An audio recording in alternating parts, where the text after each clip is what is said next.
আজকে আপনাদের খোঁজ দেব একটা সুন্দর হোমস্টে যেটা দার্জিলিং থেকে মাত্র 21 কিলোমিটার দূরে আর বিজংবাড়ি থেকে মাত্র 7 কিলোমিটার দূরে অবস্থিত ধরতি দ্য গ্লিম্পিং হেভেন। সত্যি এই নামের সাথে জায়গার কোনো অমিল নেই।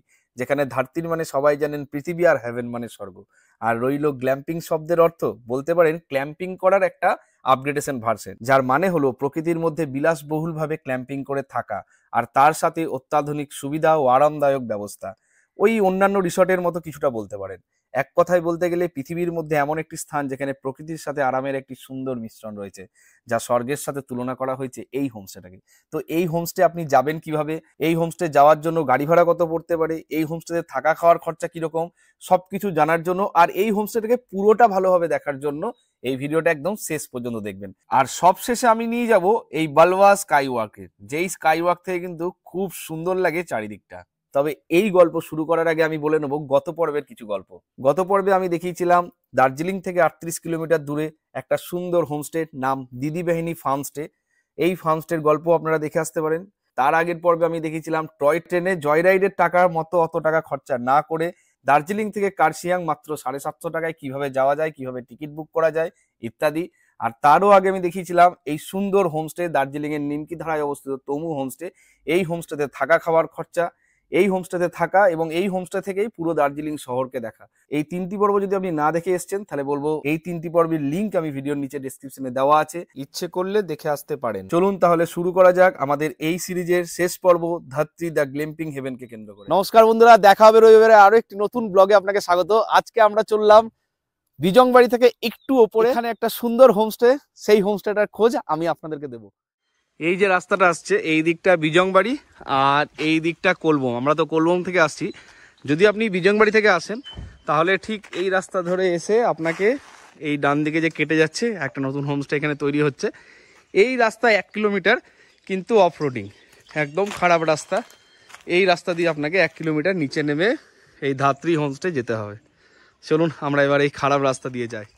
প্রথমে আমাদের ড্রাইভার একটু না করছিল যে আমি যাব না, তো যাই হোক পরে ওনাকে ম্যানেজ করে আমরা এই অফরোডিং যাত্রা শুরু করলাম। খুব একটা অসুবিধা হয়নি, 1 কিলোমিটার রাস্তা যেতে আমাদের মোটামুটি ওই 10-15 মিনিট সময় লেগে গেছিলো। রাস্তাটা খুবই খারাপ, পেছন সবসময় নিচে লেগে যাচ্ছিলো আর কি। তো যাই হোক এইভাবে আমরা হোমস্টে পৌঁছে গেলাম। এত কষ্ট করে অফরোডিং করে আমরা লাস্টে হোমস্টের দিকে যাচ্ছি। এই হোমস্টের নাম কিন্তু ধাত্রী হোমস্টে। এটাও কিন্তু খুব সুন্দর হোমস্টে।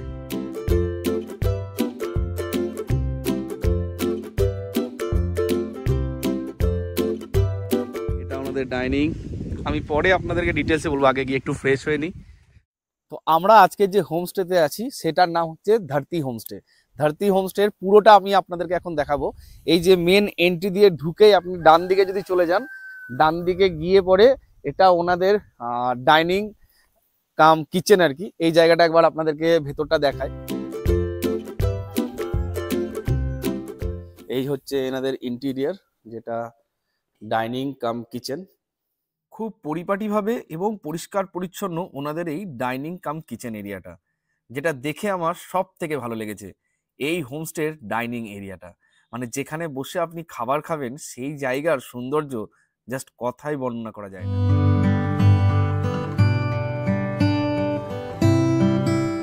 আর এই ধরতি হোমস্টে কত জায়গা থেকে যে অ্যাওয়ার্ড পেয়েছে আর কত জায়গা থেকে যে সার্টিফিকেট পেয়েছে, মানে best hospitality, best homestay, best ক্লিননেসের জন্য, সেগুলো কিন্তু এনাদের এই ডাইনিং হলটার মধ্যেই পুরো দেওয়াল জুড়ে টাঙানো আছে। আর এই ডাইনিং হলের বাইরে এগুলো সব কিন্তু কিছু না কিছু সবজি ওনারা চাষ করে গেস্টের জন্য। এখানে কিন্তু কোনো রুমের ব্যবস্থা নেই, এখানে বড় বড় টেন্ট আছে যেখানে আপনি টুইন শেয়ারিং, 4 শেয়ারিং, 6 শেয়ারিং এরকম বেরিয়ে এই সোজা বাঁ দিকে ভোলানাথজির একটা সুন্দর মূর্তি আছে, যেটা দেখে কিন্তু খুব সুন্দর ভালো লাগলো। আমরা এখন এগিয়ে যাব আর আপনাদেরকে এর প্রথমে সুইমিং পুল এরিয়াটা আপনাদেরকে দেখাই, কারণ ওটা কিন্তু আমার পার্সোনালি খুব ভালো লেগেছে। এই বাঁ দিকে টেন্টগুলো আছে যেগুলোতে টুইন শেয়ারিং, 4 শেয়ারিং বা 6 শেয়ারিং, আর এর ডান দিকে swimming pool area. Swimming pool এরিয়াটা আর এখান থেকে যে পুরো ইনফিনিটি ভিউটা পাওয়া যায় সেটা একবার আপনাদেরকে দেখাই। এই জায়গাটাতে আপনি কিন্তু বসে lunch, dinner, breakfast, evening snacks enjoy করতে পারেন। আর এই যে ঝর্ণার জল সবসময় পড়ছে, খুব পরিষ্কার জল। এই হচ্ছে টোটাল সুইমিং পুল এরিয়াটা। যেখান থেকে পুরো এই রকম, সত্যি এত সুন্দর লাগছে। আর একটা জিনিস, হ্যাঁ, এই যে দূরে একটা শহরের মতো দেখা যাচ্ছে, জুম করে আমি দেখানোর চেষ্টা করব, ওটা কিন্তু দার্জিলিং। চলুন এবার সুইমিং পুল থেকে আমি আপনাদেরকে আমাদের রুমের দিকে নিয়ে যাই, আর এই যে টেন্টে আমরা আছি সেই টেন্টের ইন্টেরিয়ারটা কেমন সেটাও আপনাদেরকে দেখাই। অ্যাকচুয়ালি আমি শর্টকাটে এলাম, তাছাড়া ওই যে বললাম ওই যে সামনের রাস্তাটা, ওখান থেকে ডাইরেক্ট আপনি এইদিকে এলে টেন্টে আসবেন আর এইদিকে সুইমিং পুলে আসবেন। অ্যাকচুয়ালি এই যে রাস্তাটায়, এটা কিন্তু ওনাদের ফার্মস্টে যাওয়ার রাস্তা। এইদিকে ওনাদের ওই যে সামনে একটা গ্রিন হাউস আছে, ওখানে ওনারা ফুলকপি, বাঁধাকপি এ সমস্ত সবজি আছে। সামনে ওইদিকে আলু কিছু ওনারা চাষ করেছিল বললো, ওখানে মটরশুঁটি আছে, সেগুলো আমি আপনাদেরকে দেখাবো। তো প্রথমে আমি আপনাদেরকে রুমের ভেতরটা দেখাই, চলুন। তো এই আমাদের রুম, চলিয়ে ঠিক আছে, মিলতে গে। হ্যাঁ, তো এই আমাদের টেন্ট, এদিকে একটা বেড আছে, এদিকে একটা বেড, অনেকটাই স্পেসিয়াস, অনেকটা বড়। আর এদিকে টাওয়েল, এদিকে বাথরুম,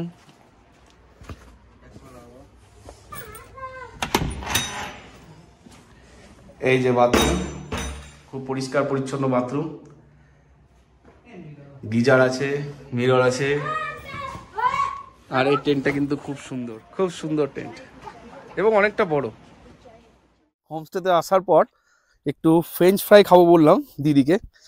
তো ফ্রেঞ্চ ফ্রাই খাওয়ার জন্য সব থেকে ভালো লাগলো যে বিষয়টা, যে ফ্রেঞ্চ ফ্রাই খাবো যে আলুটা, সেটা এখন মাটি থেকে তোলা হবে। यहाँ बहुत सारा है।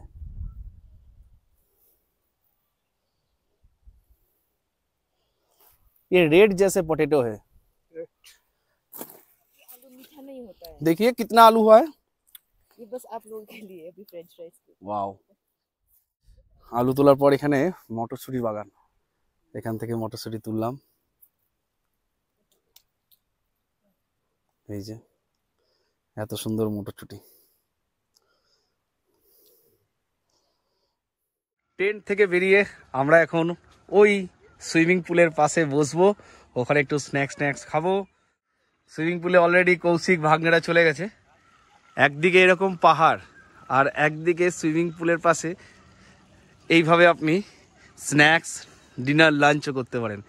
এই সি সাইড যে হোটেলগুলো আছে, ওদের সুইমিং পুলের পাশেও এরকম ছোট ছোট ছাতা লাগিয়ে, ডাইনিং টেবিল লাগিয়ে লাঞ্চ ডিনার প্রোভাইড করে। কিন্তু এই রকম পাহাড়ের খাদের পাশে দাঁড়িয়ে এত বড় একটা ইনফিনিটি সুইমিং পুল, পাশে এরকম ডাইনিং টেবিল, চেয়ার, সত্যি এটা কিন্তু খুব সুন্দর। সুইমিং পুলের পাশে বসে এখন আমরা একটু স্ন্যাক্স খাচ্ছি। এই যে veg pakora, French fry, chicken pakora. তারপর স্ন্যাক্স খেয়ে ঝাঁপিয়ে পড়লাম সুইমিং পুলে।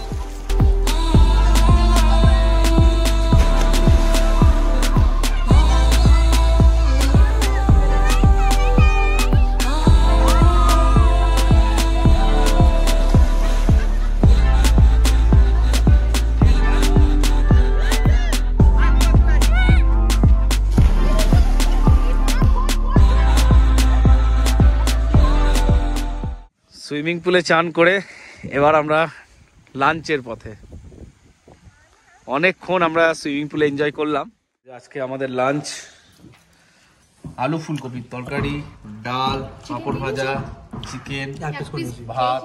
আমরা এখন লাঞ্চ করছি, ডাল, সবজি।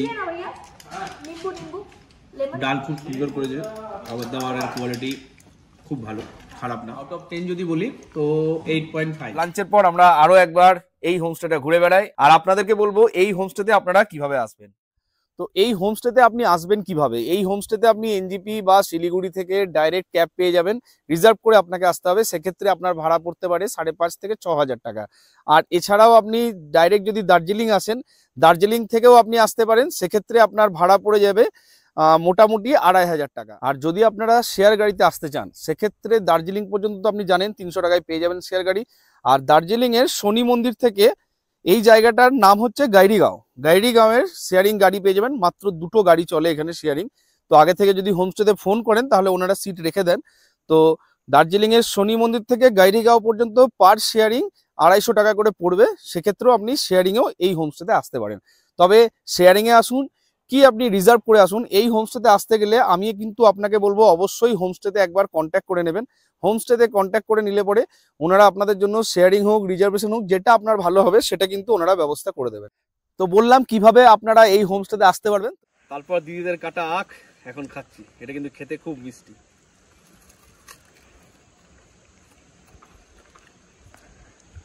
অনেক আখ খেয়েছি কিন্তু এরকম কালো মানে ব্ল্যাক আখ আগে খাইনি, খেতে কিন্তু সত্যিই খুব মিষ্টি। পাহাড়েও যে আখ হয় সেটা জানলাম। ছোটবেলায় পড়েছিলাম যে এই আখ চাষ করতে গেলে 310 দিন জমিতে জল দিতে হয়। তো এখানেও যে এই পাহাড়ি পরিবেশের মধ্যে আখ চাষ হচ্ছে আর এত সুন্দর মিষ্টি আখ, সেটা কিন্তু না খেলে পরে জানতে পারতাম না। থ্যাংক ইউ দিদি আমাদেরকে এরকম আখ খাওয়ানোর জন্য। বিকেলবেলার সুইমিং পুলের পাশে বসে অনেকটা সময় কাটালাম আর দূর থেকে দেখলাম দার্জিলিং শহর রাত্রেবেলায় কেমন লাগবে দেখতে। যা দেখলাম তা জন্ম জন্মান্তরেও ভুলবো না। কি সুন্দর লাগছে না দেখতে দূর থেকে দার্জিলিং শহর। তারপর সন্ধ্যেবেলায় আমাদের চা আর ভেজ পকোড়া, তার সাথে আমাদের একটা লোকাল ফুড, এগুলো আমাদের দিয়ে গেল। আমাদের এখানে কিন্তু ইলেকট্রিসিটি নেই, ইলেকট্রিক কানেকশন কেটে গেছে ঝড় হয়েছিল বলে। তো হোমস্টেটা তাই দেখাতে রাত্রেবেলায় কেমন লাগে, এত আলোকসজ্জা থাকে সেটা দেখাতে পারছি না, একটু ইনভার্টারে জ্বলছে। তবে সব থেকে ভালো বিষয় যেটা, চাঁদ মামা সুন্দরভাবে দেখা যাচ্ছে আর দূরে দার্জিলিং শহরটায় কিন্তু খুব সুন্দর লাগছে। রাত্রে ডিনার আমাদের দিয়ে গেল এইমাত্র। এখানে আছে ভেজ ফ্রাইড রাইস, দেখে তো ভালোই লাগছে, আর এখানে আছে চিলি চিকেন। এই রাইস আর চিলি চিকেন এটাও কিন্তু খুব সুন্দর করেছে খেতে। এইভাবেই আমরা প্রথম দিন ধাত্রী হোমস্টেতে কাটালাম।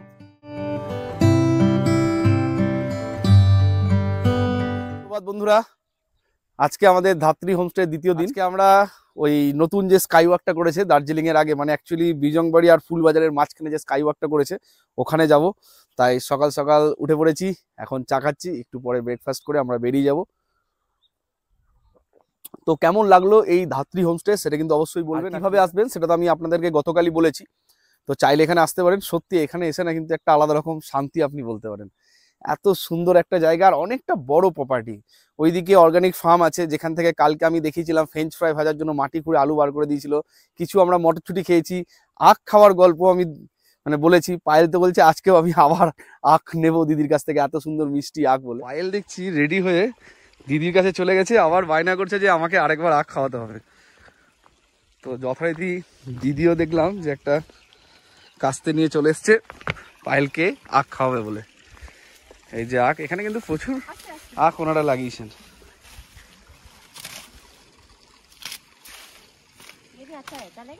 আচ্ছা লাগেগা আপসে ওই দিদি। কত বড় দেখো, হাতটা দেখো কত বড়। সকালে চা খাওয়ার পর এখন আমরা চললাম ব্রেকফাস্ট করতে। আর ব্রেকফাস্ট করার পর আজকে আমরা আরেকটা নতুন জায়গায় যাব, অনেকের কাছেই পরিচিত অনেকের কাছেই অজানা। তো প্রথমে ব্রেকফাস্ট করি, জানি না কি আছে আজকের ব্রেকফাস্টে। এই আমাদের ডাইনিং হল, আরও একবার পরিচিত জায়গায়। সকালবেলায় আমাদের ব্রেকফাস্ট আজকে আলু পরোটা, সবজি আর বয়েল এগ। সকাল সকাল আলু পরোটা আর সবজি। ওনারা কিন্তু আলু পরোটার সাথে দই দেয় আর আচার দেয়। আমি বললাম যে না আমরা ওইভাবে খেতে পারবো না, আপনি যদি কাইন্ডলি একটু সবজি বানিয়ে দেন। তো সেই রিকোয়েস্টটা ওনারা রেখেছেন। এবার খেয়ে বলতে হবে যে টেস্ট কেমন খাবারের। খাবার কিন্তু খুব গরম আর টেস্টও ঠিকঠাক। মানে এই সবজিটা অনেকটা না আপনারা আলুর দম বলতে পারেন, ছোটো ছোটো আলুর যদি দম বানানো যায় এরকম, সেরকম একটা সবজি বানিয়ে দিয়েছে। আর আলু পরোটাটাও খেতে খুব সুন্দর। পায়ের ওদিকে ডিম ছাড়াচ্ছে, আমরা এরপর একটা করে ডিম সেদ্ধ খেয়ে বেরিয়ে পড়বো বিজংবাড়ির উদ্দেশ্যে। তো আমরা এখন এই হোমস্টের ওনারের সাথে বসে আছি, धरती होमस्टे। तो पहले पूछते दादा आपका नाम क्या है? मेरा नाम दिवाशकर। दिवास्कर जी, दिवास्कर जी ये पूछते हैं कि पहले तो ये बताइए, बड़ा सा आपने होम स्टे बनाया है, इतना लोग आते हैं, सब लोग यहाँ पे आके मौज करते हैं, अलग सा सुकून है यहाँ पे आने के लिए। तो दो चीज़ पूछना था, ये जो रूम में मतलब ये जो टेंट है, ये टेंट में हम लोग रह रहे हैं, इसका चार्जेस कितना लेते हैं आप लोग? तो अभी हमारा चार्जेस वेरी करता है on number of people tent में रहते हैं। तो इट स्टार्ट्स फ्रॉम 1800 पर हेड टू 2500 पर हेड। ওকে, मतलब अगर फोर्थ शेयरिंग रहेगा तो 1800 টাকা, মানে চারজন যদি থাকেন তাহলে 1800 টাকা, আর যদি দুজন থাকেন তাহলে 2500 টাকা পার নাইট। वो एवरेज प्राइसिंग एवरेज प्राइस। अब जैसे कि बहुत सारे का चिल्ड्रन होता है तो वो सब हिसाब करके 1800 टू 2500 के बीच में रहता है। मतलब अगर कोई ग्रुप टू पर आता है, तो थोड़ा कम हाँ मतलब 6 आदमी एक साथ रहे तो थोड़ा सा कम आ जाता है।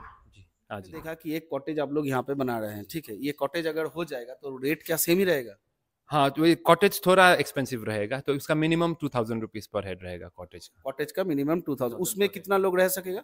2000 में अबाउट 4 to 6 4 to 6 लोग रहेगा, ठीक है। पर तो head में। दादा के साथ आके बहुत अच्छा लगा, आप लोग भी आइएगा, बहुत अच्छा होम स्टे है। और एक और चीज है, ये पेट फ्रेंडली है, मगर कोई अगर पेट लेके आना चाहता है सो हम लोग का एक पॉलिसी है regarding pets, so we are very pet friendly. हम लोग इन द पास्ट 2-3 साल में we have had lot of guest, वो पेट फ्रेंडली बोल के आए हैं। तो पेट का क्या सिस्टम है, हम लोग गेस्ट को रिक्वेस्ट करते हैं कि अपना खुद का चादर या डॉग का बेडिंग लेके आए, तो वी प्रोवाइड फूड, पेट को फूड देते हैं, अब क्लीन अप का जो भी चार्जेस है वो सब करके पेट का अबाउट 600 रुपीज पर डे लगता है। उसमें हम लोग बॉयल जैसा टाइप का खाना खाता है पेट, सब कुछ मीट वेजिटेबल्स सब करके देते हैं। Okay, thank you Thank you. So much, thank you. Thank you. হ্যাঁ, এনার মেয়ে আর কি, ছোট মেয়ে মিনিষ্কা, কত সুন্দর আর কিউট দেখতে, দেখো পায়েলকে নিয়ে। তো আমরা এখন ধাত্রী হোমস্টেকে বিদায় জানিয়ে চললাম দার্জিলিং এর পথে। আর আজকে আমাদের সঙ্গী মুকেশ দাদা, মুকেশ দাদার নাম্বার আমি দিয়ে দেবো আপনাদেরকে। মুকেশ দাদা কিন্তু খুব সুন্দরভাবে এই ধাত্রী হোমস্টে রিলেটেড যত ট্রাভেলার আসে যায় এই মুকেশ দাদাই কিন্তু নিয়ে আসে। এর আগেও আমি যাওয়া আসার গল্পটা বললাম, তো মুকেশ দাদার এই গাড়ি আপনারা চাইলে বুক করে নেবেন। আর এখানে আসতে গেলে মুকেশ দাকে ছাড়া আপনারা আসতেই পারবেন না, যা অফরোডিং রাস্তা। ফুলবাজার মার্কেট থেকে ডান দিক কেটে আমরা এগিয়ে চললাম আমাদের আজকের স্কাই ওয়াক মানে ভালভা স্কাই ওয়াক ব্রিজ দেখতে। ভালভা স্কাই ওয়াক ব্রিজের দিকে আমাদের গাড়ি এখন ছুটে চললো। আমাদের গাড়ি আর গেল না, কেননা স্কাই ওয়ার্কে যাওয়ার রাস্তা এখন বন্ধ আছে, ওদের মেনটেনেন্সের কাজ চলছে বলে। এই নদীটার নাম হচ্ছে বালুয়াবাস, আর ব্রিজটা হচ্ছে বালুয়াবাস স্কাই ওয়াক ব্রিজ। এই যে এইদিকে রাস্তাটা অনেকটা হয়েছে, হয়ে গেলে পরে কিন্তু গাড়ি একদম স্কাই ওয়াকের আগে পর্যন্ত চলে আসবে। অনেকটা পথ আমাদেরকে হাঁটতে হবে, মোটামুটি 750 মিটার হাঁটতে হচ্ছে আমাদেরকে। তো আমি 350 মিটার চলে এসেছি, আর হাফ আমাকে হাঁটতে হবে। রাস্তাটা এখানে হয়ে গেলে সত্যি খুব ভালো হয়, গাড়ি আসতে পারবে, আর না হলে কিন্তু খুব কষ্ট এটা আসার জন্য। তো দেখতে দেখতে আমরা স্কাই ওয়ার্কের কাছে একদম পৌঁছে গেছি মোটামুটি। আর এখান থেকে 130 মিটার, ওই যে দূরে স্কাই ওয়াক দেখা যাচ্ছে। এত দূর পর্যন্ত গাড়ি ন্যাচারালি চলে আসবে রাস্তা হয়ে গেলে পরে। এখন রাস্তা হচ্ছে, কিন্তু লেখা আছে যে ম্যাক্সিমাম 10 জন যেতে পারবে, আর জুতো খুলে আপনি যান। এই হচ্ছে আমাদের স্কাই ওয়াক, এগুলো কিন্তু কাঠের, আর এইখান থেকে কাঁচের। এটা কিন্তু আপনাকে চরম ভয় লাগতে পারে, ভয়ের কোনো কারণ নেই, আপনি সোজা এগিয়ে চলুন আর পা আস্তে আস্তে ফেলুন। তো আমরা এখন দাঁড়িয়ে আছি বলবাস স্কাই ওয়াকে। এই বলবাস স্কাই ওয়াক আসতে গেলে আপনাকে সবথেকে কাছে হচ্ছে বিজংবাড়ি। বিজংবাড়ি থেকে যদি আপনি চলে আসেন তাহলে এই স্কাই ওয়াক দেখতে পারবেন, বা আপনি যদি বিজংবাড়ি থেকে দার্জিলিং যান সেই পথেও এই স্কাই ওয়াক কিন্তু আপনি দেখতে পারবেন। ফুলবাজার থেকে ডান দিকে কেটে গেলে পরে এই স্কাই ওয়াক আসার রাস্তা। এত সুন্দর স্কাই ওয়াক, এটাকে কেন স্কাই ওয়াক আমরা বলছি, এটা তো একটা ঝুলন্ত ব্রিজ তা কিন্তু নয়, তার সাথেও এখানে কিন্তু কাঁচ দেওয়া আছে, যেখান থেকে পুরো নিচেরটা একদম ট্রান্সপারেন্ট বোঝা যাচ্ছে, যেখানে দাঁড়িয়ে থাকতে কিন্তু একটু হলেও আপনার ভয় লাগবে। তো এই জন্য এই স্কাই ওয়াকটা বানানো হয়েছে। এটা দার্জিলিংয়ের আশেপাশে, মানে বলতে পারেন যে এই ওয়েস্ট বেঙ্গলের মধ্যে এইরকম স্কাই ওয়াক প্রথম, যেটা এখানে বানানো হয়েছে। তো বিজংবাড়িতে যারা আসেন তারা অবশ্যই এই স্কাই ওয়াকে আসবেন। স্কাই ওয়াকটা নতুন একটা এক্সপিরিয়েন্স, সেটা গ্যাদার করে যাবেন। খুব সুন্দর একটা জায়গা। কেমন লাগলো ধাত্রী হোমস্টে অবশ্যই কমেন্ট করে জানাবেন। ভালো লাগলে চ্যানেলটাকে সাবস্ক্রাইব করে বেল আইকনটি প্রেস করে দেবেন। আর ধাত্রী হোমস্টে থেকে যদি আপনি দার্জিলিং ফেরেন, যেমন আমরা ফিরছি, সেক্ষেত্রে কিন্তু এই স্কাই ওয়াক অবশ্যই দেখে যাবেন। ভিডিওটি শেষ পর্যন্ত দেখার জন্য আপনাকে অসংখ্য ধন্যবাদ। দেখা হচ্ছে আবার নতুন কোনো জায়গার, নতুন কোনো ঠিকানার, নতুন কোনো ব্লগ নিয়ে। ততদিন পর্যন্ত ভালো থাকবেন, সুস্থ থাকবেন। দেখা হচ্ছে খুব তাড়াতাড়ি।